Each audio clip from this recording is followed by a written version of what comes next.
I very much like Mayor Safford, and I've known him for a while, and he used to come to my Smart City Commissions, and I think he has been a perfectly fine mayor. Unfortunately, again, that job it takes time to learn, and he has had a lot of downtime.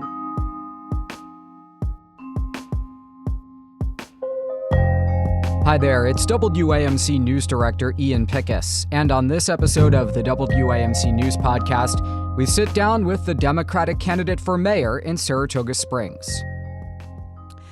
Well, Michele Madigan was elected to serve as one of Saratoga Springs' 2 representatives on the Saratoga County Board of Supervisors in 2023.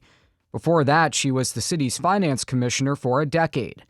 Last year, she unsuccessfully ran for county treasurer. And now the Democrat has her sights set on the mayor's seat. Madigan sat down with WAMC's Southern Adirondack Bureau Chief Erin Shallow-Levine. Here's their conversation. Well, I've always thought about it, and a lot of people have asked me, especially the opposition, if I would kindly put off running for mayor and that they would actually support me for supervisor. But for me, the time is now. I'm at the right age for it. I'm at the right place in my life for it. And it's not as if I have considered running for mayor in the past. But I was finance commissioner for 10 years. I had work there to do.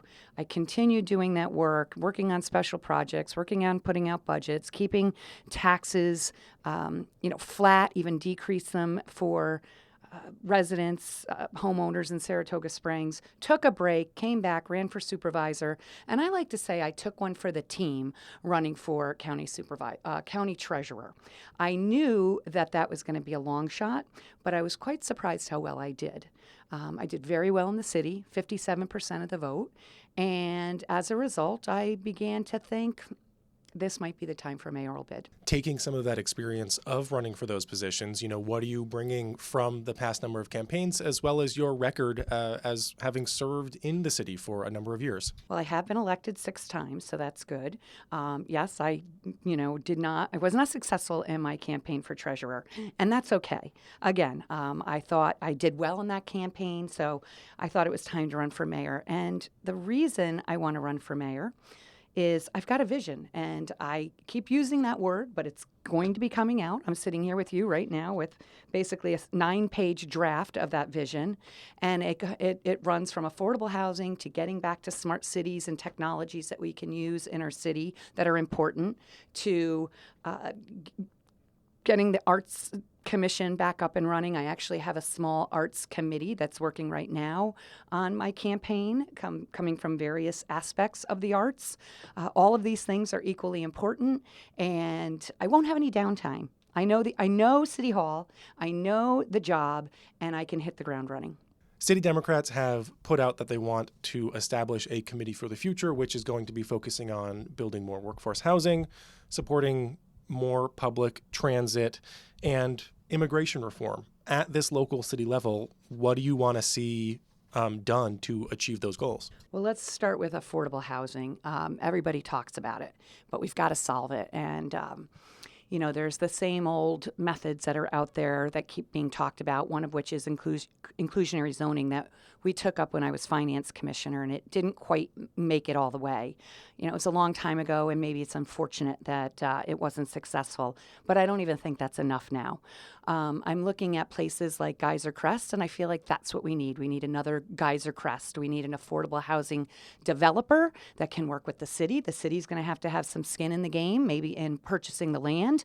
And the state is actually rolling out some incentives for building more affordable housing. So, my vision is more on a grand scale, and that's just one of the things I'm thinking about. Working with the Democratic Committee, I've had some discussions where we have these mansions in the city that used to be broken up into maybe 4 units, and then, times change. People come in, buy the mansion, break it up into one giant household.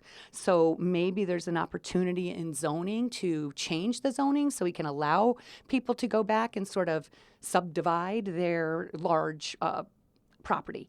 So there's a couple of things that I'm thinking about. The big one, though, is where do we find a tract of land, and how do we move forward with that with the state and the city being involved.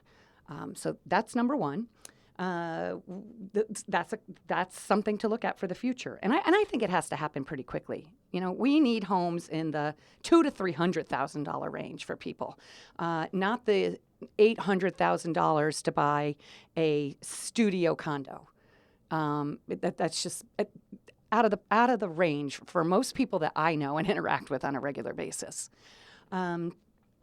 Economic development is key. Working with our small businesses is key. One of the things the city has not done, I think, well over the years is true economic development. We are there on planning and zoning. We have rich planning and zoning. But we don't have someone who actually focuses on economic development, working with the chamber, working with Discover Saratoga, the city center, and SEDC, Saratoga Economic Development Corporation. Most cities do have an actual economic development officer. A long time ago, the city merged those positions into planning and economic development. So coming up with a plan for true economic development, I think the city needs that. And then, so that's the future. And of course, I had launched a Smart City Commission when I was finance commissioner. A lot of things were happening in that Smart City Commission.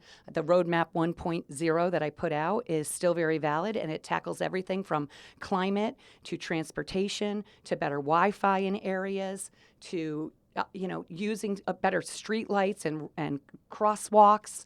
There are so many things we can be doing better, more smart in our downtown area in particular. How are you setting yourself apart as a candidate from the incumbent Republican Mayor John Safford, and or what has he done over the past term that you'd like to do differently or would have liked to have seen done differently? Well, as I have said in the past, I very much like Mayor Safford, and I've known him for a while, and he used to come to my Smart City Commissions, and I think he has been a perfectly fine mayor. Unfortunately, again, that job takes time to learn, and he has had a lot of downtime and just trying to come up to speed with things. I haven't necessarily seen a large vision for him. You can see here, mine is going to be coming out soon, 9 pages long. It's encompassing. I'm not somebody who's going to be driven by a bunch of committees and task force, but we might need some, and we just really have to get going. I feel like we went back 40 years, and I'm not saying that about him, but all the snow we had this year, right? And we see these orange signs out in our streets right now, move your car by 4 a.m. We didn't even send out emails about this. We're not communicating. We have a database. I know we have this database because IT used to report to me. We could email people about these things that are happening. And where I think maybe we used too much social media in the past, we're not using any social media now. We're not communicating with our residents. And that's a big part of who I am, is communicating with residents, letting them know what's going on. So publishing my vision, working on better communications. I will have no downtime. I can't exactly speak to any of his successes because, I'm trying to think of them. I know he loves talking about harmony, and I agree with him, health, horses, and harmony, but we got to put that harmony into place. What is that exactly? What is that change that's bringing harmony into our community? Talking about a lot of the committees that are going on, one of those that's going to be coming out in the next who knows how long is Mayor Safford's taking another stab at charter review. That's something in the past that you've had your own takes on. If you are elected as mayor, is that something, an effort, assuming that they aren't able to reform the charter between now and Election Day, is that an effort that you'd want to continue? I think at this point in time, it's important. I have strong feelings about it. I have strong feelings about where I think this city should be headed in terms of charter reform. I am not necessarily pro-city manager and never have been, so I'm not sitting here changing my mind on that. I worked in the commission form of government for 10 years, and it does have its challenges, but you also learn to work in it and accomplish things, and I was able to do that, but it does have its challenges. I do think the city is ready for maybe a mayor-council form of government. I think it's a parochial city. Yes, a lot of people have moved up here from the city in various areas as a result of 9/11 and COVID, but we still have people who are longtime Saratogians, and I believe that they want to know their leaders, and they want to look at the way the city operates. They come to meetings. People speak up. They want to talk to their elected officials. So that's my feeling. Mayor Safford has said he's going to put out a charter review commission, but I don't know what that means yet. My sense was, is he just going to review the existing charter? That has been done and failed miserably. So, I am waiting for more information about exactly what he plans to do with this charter review commission. I know one thing, you can't tell the committee what kind of, what you want to see come out of it, right? The mayor has the ability to establish a charter review commission. I think who you select and appoint is very key, and I think every member of the city council in this form of government should have appointees on that commission. Do you think the discord at the city council meetings, both from participants as well as commissioners, has drawn away from officials' ability to run the city effectively? I do. I think that Mayor Safford tries his best at these meetings. He's not a person who really wants to get into disputes really at the table, but they do happen, and it's very difficult maybe to cut a commissioner off when they're in the middle of, saying something that's important, but there is a way to do it as well. The gavel is an important tool. It's a tool of the mayors, and the important thing, and I think people want to see, is city business getting done, right? It's let the commissioner speak, move on, call the question. And hey, I've had my moments. I'm not going to sit here and act like I'm better than anybody else on that city council. But I'd like to say that I've grown a lot over the years, especially having now served at the County Board of Supervisors with 23 people on the board. I love the way it works on the county. It's so much more organized, getting things done through committee level. We get to these meetings, we've been through the agenda, we know what's on the agenda, and it just moves. We may need to start thinking about better ways to organize ourselves before we get to those Tuesday night meetings so that we're, not hashing everything out at the table. That would work wonders. And I seriously am thinking of having some kind of, we need a few meetings before these council meetings happen, at least once a month, so that we can move away from all this discord. How would you as mayor treat protesters and or demonstrators, both in city council meetings or outside, on the streets, as we've seen in the past couple of years, hasn't gone so great? It hasn't. I'm pleased to say I'm not a part of the Attorney General's investigation. Yet I know I was on the city council when a lot of the protesting in meetings and outside of meetings began, and there's a lot of sensitivities there. I worked really hard to bring about some professional mediation, to work with especially Saratoga Black Lives Matter. I am still willing to do that. I have all that work. I know who I spoke to. I really think it would have worked well. Unfortunately, that was also derailed.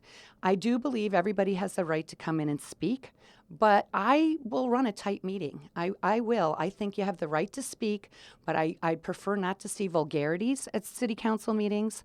I will have basically what you call a sergeant at arms. I'm not going to have people arrested, but I think we can have people removed if they fail to meet the criteria of comporting yourself well when we're trying to get on with city business. And all city business is important. So is the right for people to come and speak. But there's a lot that happens, twice a month at city council meetings, and we have to be able to get onto that business without shutting down or having massive distractions. I have protested many things in my life. I support the right to protest, and I think you will find that if I am elected mayor, I will work closely with our police department and our public safety commissioner, and everyone will be treated with respect, equal respect. On the subject of working with the police, where do you fall on, the renewed conversations around funding and constructing a new Saratoga Springs Police Department headquarters? I've always supported that. I fall very much in support of that. The one thing I'm very sad about is we had an opportunity when I was on when I was finance commissioner to buy the county building. You can talk about things like that in an executive session. You come out and because it's a purchase of real property. Unfortunately, we did not have the support of the entire council. We only had 2 people. Those are one of the mistakes I'll look back at, and I'm so sad about it because it would have been a great place for a police station. I think there's even a jail in the basement floor. So that is off the table. It's too bad, but we have to come up with an option. The other thing I did when I was finance commissioner is invested a lot of money working with Chris Mattison at the time, who's commissioner of public safety, to revamp that whole area. And so now it's probably been a decade, and you just can't keep putting a Band-Aid on it. It's not a good space. It's not conducive for our city and our public safety department. And there's only a few ways I know we can make this happen. We might as well put it out there. It might require us to increase our debt limit. Now, I know a lot about the debt limit because of being finance commissioner. It is one of the few things that does that, and you propose a property tax revenue, right? So that's for your general operating budget and your capital budget. But the capital budget piece does not impact property rates as much as the general operating budget. So we have a 2% debt limit on our for operations and capital budgets. And I think the only way we could do that is maybe look at increasing it by 0.5% or 1%, but I think that has to be a top priority. You announced your campaign on a Saturday. Within hours, Mike Brandy, the Republican committee chair of the city, released text messages between you, airing out your laundry, saying, X, Y, and Z was said about him, her, and whomever else. How do you think that bodes for the rest of this campaign season? We've got a couple of months until November. I'm going to weather that just fine. I think it's kind of a cheap shot. It is locker room talk, and it's unfortunate. But I have not always been on the ends with the Democratic committee. They did not even endorse me for my supervisor role, which is another reason I sort of stepped up to run for county treasurer. I had to go to the county. I've been making nice. I've been getting along with people. I'm a Democrat. I've been called Republicans by the Democratic committee. We are all past that. I'm sure if people wanted to delve into all their text messages, there would be equal criticism of me. Now, some of the things that I said, I'm not proud of. I'm not. Who wants to see that released, dirty laundry like that? I don't. But I spoke with every person implicated there, and they don't seem to care. I care, probably more than they do. We want to move forward and work together. It's unfortunate. It's a cheap tactic. This is a group that supported me. They begged me to run for supervisor and said they wouldn't run anyone else. I've got pictures of me under a GOP banner. There is a group out there called, Republicans for Madigan that's been deleted suddenly, but there's still posts to it because when you tag it, it's still out there. It's just not highlighted blue anymore. Have at it. Do you think One Saratoga at all detracts from this renewed effort to get city Democrats all under the same ticket, running together as a unified line? Something happened with the Chuck Marshall, Hank Kaczynski campaign, and I can't quite put my finger on it, but there does seem to be a bigger split now, it seems, between One Saratoga and the Democratic Party as a result. I know quite a few people in One Saratoga. It's a concept that I formed when I lost a primary in 2019. I will be speaking with One Saratoga to figure out what is this issue now here that exists between the Democratic Party and One Saratoga. My goal was, when I won supervisor, to start bringing these Democrats back into the fold. I mean, I love the idea of city before party. I do, and I hold that dear and true to myself. But with everything that's happening now on the national level, and I'm sorry, it's big, I think it's more important that now, more so than ever, that we as Democrats unite and unite strongly. And I don't know how One Saratoga is going to impact this. I still am yet to have some conversations with the chair and other members of the party. Do you think city Democrats, at least the Democrats sitting on the city council, have been missing the bigger picture of what's important within city politics? Sometimes, yes, I do. I think, yes. The goal is to work on behalf of the residents, get things done. I do think, my counterparts on the city council, the two Democrats that are there right now, have been working very hard. Putting out a budget is not easy. Working on short-term rentals is not easy. But sometimes I think we could take a step back, listen a little bit more, so that we, as we get to that final product, we don't put people through the ringer going through the process. But we all live and learn from how we handle things in the past, and we hope we do better in the future. But there's still a lot to work on in this city, a lot. And affordable housing, period, that's it. We got to just stop talking about it. We got to somehow find a way to make it happen. And sort of on that same note, getting a shelter on the county board, you were one of those people who really fought for successfully to get a new permanent Code Blue shelter up. There have been stalled conversations on getting a city-specific shelter. How immediate of a concern is that going to be for you? I have to give that one some thought. It's a lot of money. I am very supportive of shelters, but I don't know how the city can continue to fund $400,000 a year on a shelter. Now, that doesn't mean we can't find a way or keep thinking and be creative, but I think it's important that our shelters are licensed or have some kind of oversight by the state at the very least. And I think if that happens, it usually kind of goes through the county then to the city. We certainly need it.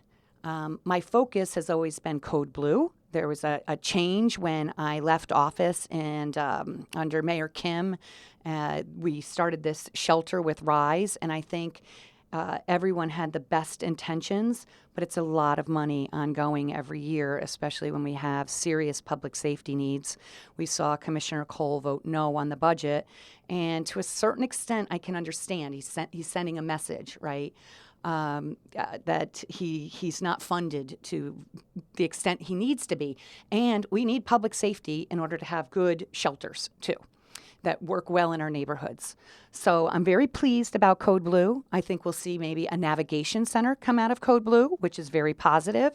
Let's get this built. Let's see what comes of this. Let's see where the city is sitting financially and start working with the state and the county maybe on expanding operations. And when I say that, I don't necessarily mean in that Code Blue facility. How many terms would you like to see yourself serve as mayor? I'd like to serve 2 terms.